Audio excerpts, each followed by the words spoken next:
Go.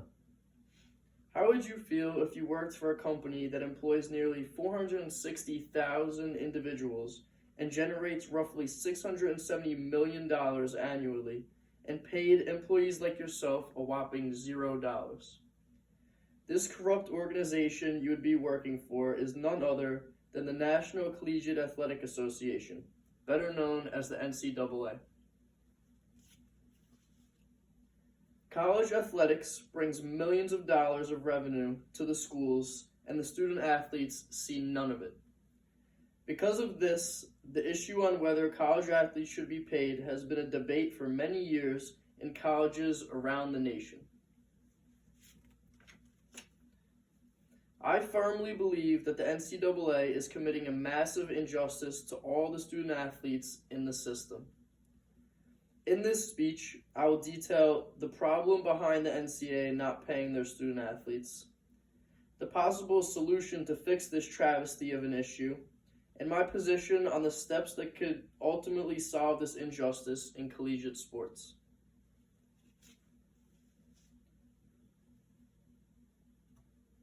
Moving on, according to Forbes Business Magazine, the NCAA is a corporation valued at $1.1 billion that generates its revenue solely off the advertisement and likeness of its student athletes across various sports. Coaches in the Power 5 conferences, including the likes of the Big Ten and the SEC, receive unfathomable contracts to ultimately manage and teach their student athletes who receive none of the hard-earned dollars. In essence, the likeness of their talents and image result in zero compensation on their end and have turned the NCAA into the billion-dollar corporation that it is today.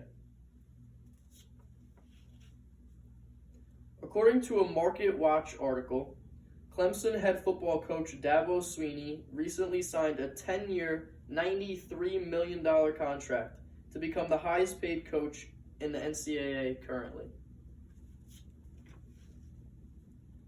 Mostly, the athletes benefit the coaches, schools, and administrators alike, while they are the most important piece of the puzzle and fail to be compensated. For decades, student athletes who received payment were scrutinized and thereby punished by the NCAA. This largely happened in part because coaches would help their players who struggled financially, leading to serious penalties and sanctions handed down by the NCAA.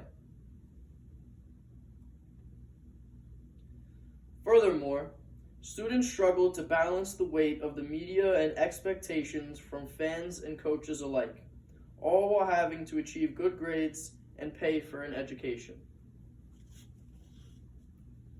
For decades, college sports have generated billions for all involved except the very people that are most responsible for creating the wealth. While student athletes struggle to get by with basic necessities such as food and clothing, the NCAA makes millions off their talent and labor. Some of these student athletes come from low-income families. Although they may have a full ride, some athletes can't even afford simple necessities. Other athletes have none or partial scholarships, so they are paying for some or all of their college expenses.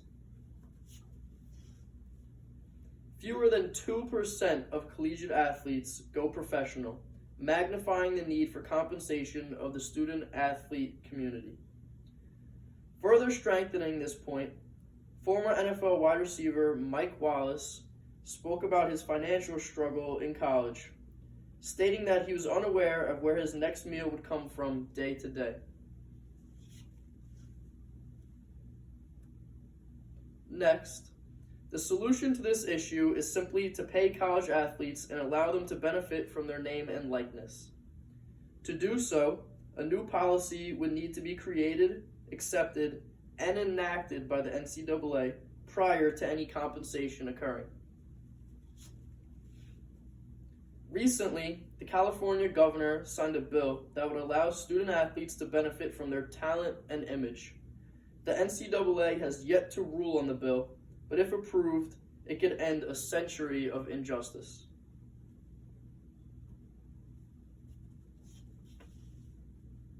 Continuing on, while it is unfair to assure that huge stars in college athletics should be entitled to the entirety of their profits, they should be gifted a decent proportion.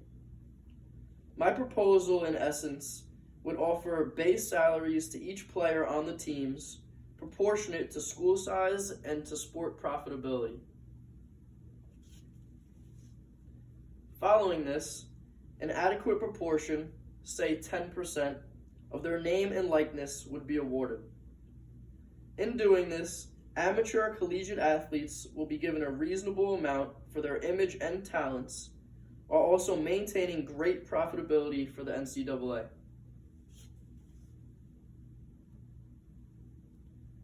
Without approval from the NCAA, this California bill is merely useless. Therefore, a proposal offered to the NCAA would be far more effective as the one that I previously stated. This would include a majority vote and eliminate punishment for athletes receiving compensation in the NCAA. Once the NCAA were to agree to such a proposal, only then could the states take action.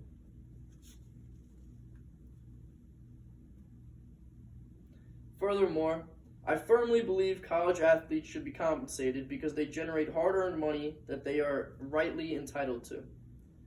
A proportional agreement could easily benefit both the student athletes and the NCAA as opposed to one or the other.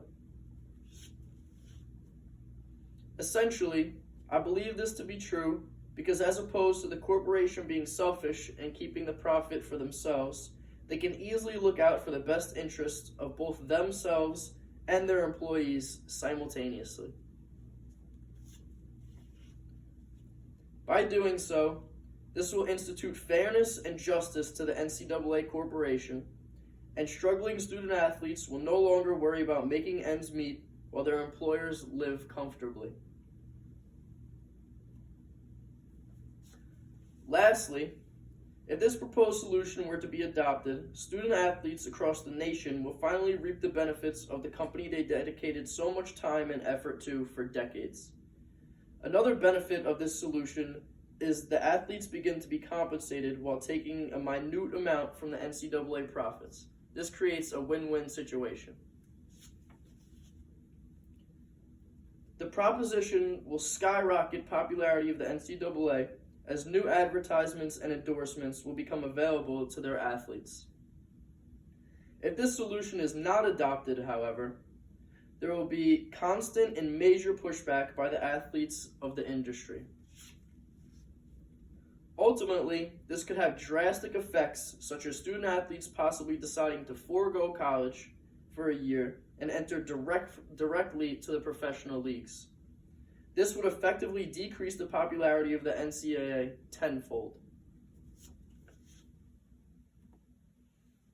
In this speech, I have detailed the problem behind the NCAA not paying their student athletes, the possible solutions to fix this travesty of an issue, and my position on the steps that could ultimately solve this injustice in collegiate sports.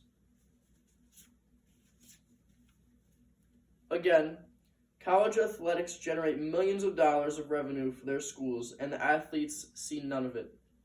I firmly believe the NCAA is committing a massive injustice to all the student athletes within its system. For decades, the NCAA has run a multi-billion-dollar business and never once thought about anyone but themselves. Their most loyal employees, the student athletes, whom are a necessity for the company to operate, deserve their rightful pay they are so dearly entitled to.